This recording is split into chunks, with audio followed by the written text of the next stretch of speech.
Merhabalar, Kitap Felsefe'ye hoş geldiniz. Bugün tarihin en can alıcı ironilerinden birine, yani iyi niyetlerle döşenen bir yolun nasıl olup da köleliğe çıkabildiğine Friedrich Hayek'in o keskin bakışıyla inceleyeceğiz.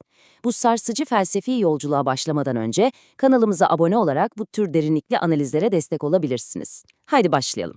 Bütün hikaye aslında Hayek'in tam da dünyanın kolektivist bir yangına doğru sürüklendiği o kritik yıl olan 1939'da yazdığı bu küçük ama adeta bir dinamit etkisi yaratan broşürle başlıyor. Hayek, bu metinle dönemin aydınlarının entelektüel rahatlığını bozan o çok temel soruyu sormaktan hiç çekinmedi. Evet, işte bugünkü sohbetimizin tam kalbindeki paradoks bu.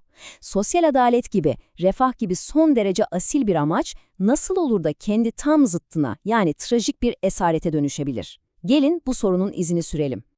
Peki, bu işin temeline inelim. İlk olarak Hayek'in karşısında durduğu o çok güçlü, çok çekici fikrin ne olduğunu anlamamız gerekiyor. Hayek diyor ki, ilginç bir şekilde birbirine düşman gibi görünen iki kamp, yani 19. yüzyıl liberalizmi ve modern sosyalizm aslında ortak ve takdire şayan bir hedefi paylaşıyordu. Neydi bu?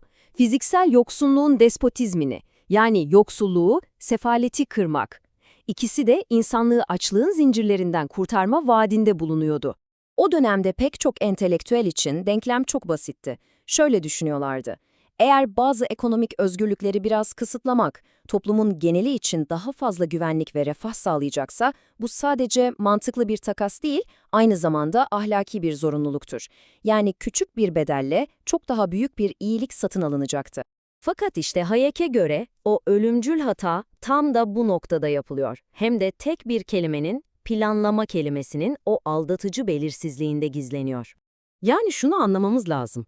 Planlama dediğimiz şey, tek ve masum bir kavram değil. Aslında içinde iki tane birbirine tamamen zıt dünya barındırıyor. Ve bu iki dünyayı birbirinden ayırabilmek, özgürlük ile kölelik arasındaki o ince çizgiyi çekmekle neredeyse aynı anlama geliyor. Hayek, burada adeta felsefi bir yol ayrımı çiziyor önümüze. Bir yanda özgürlüğü besleyen, onu mümkün kılan bir planlama anlayışı var, diğer yanda ise özgürlüğü yavaş yavaş boğan, yok eden bir anlayış. Bakın bu ayrım çok önemli. Şöyle düşünelim. İlk planlama türü, yani rekabet için planlama, bir futbol maçı için kuralları koymak gibi bir şey. Sahanın çizgilerini çizer, faulün ne olduğunu belirler ve adil bir oyun ortamı sağlar. Sonra oyuncuları serbest bırakır. İkinci tür, yani rekabete karşı planlama ise, bir antrenörün sahadaki 22 oyuncunun her birinin her bir adımını, her bir pasını tek tek yönetmeye çalışması gibidir. Biri oyunun kurallarını koyar, diğeri ise oyunu oynamaya kalkar. İşte Hayek'in yönlendirilen ekonomi dediği şey tam da bu ikinci yol.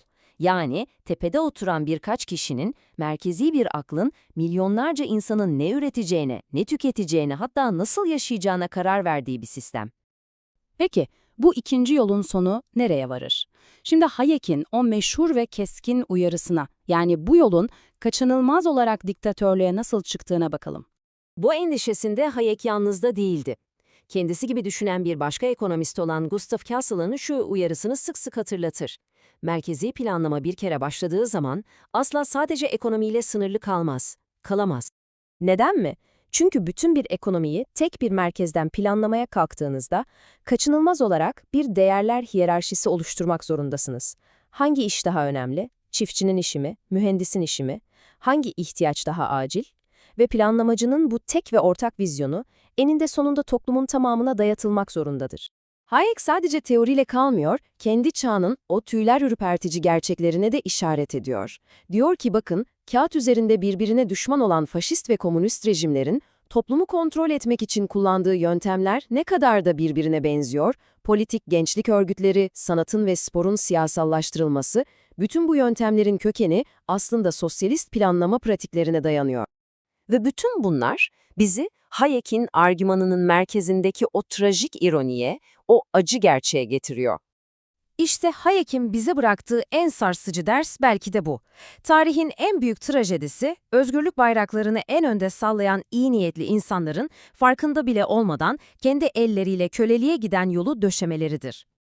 Ve Hayek'in neredeyse bir asır önce ortaya attığı bu soru, bugün şu anda her zamankinden daha yakıcı bir şekilde tam karşımızda duruyor. Ekonomik özgürlüğümüzü bir kenara bıraktığımızda, uğruna savaştığımızı sandığımız diğer özgürlükler gerçekten var olmaya devam edebilir mi? Bu, hepimizin üzerine uzun uzun düşünmesi gereken bir soru. İzlediğiniz için teşekkürler.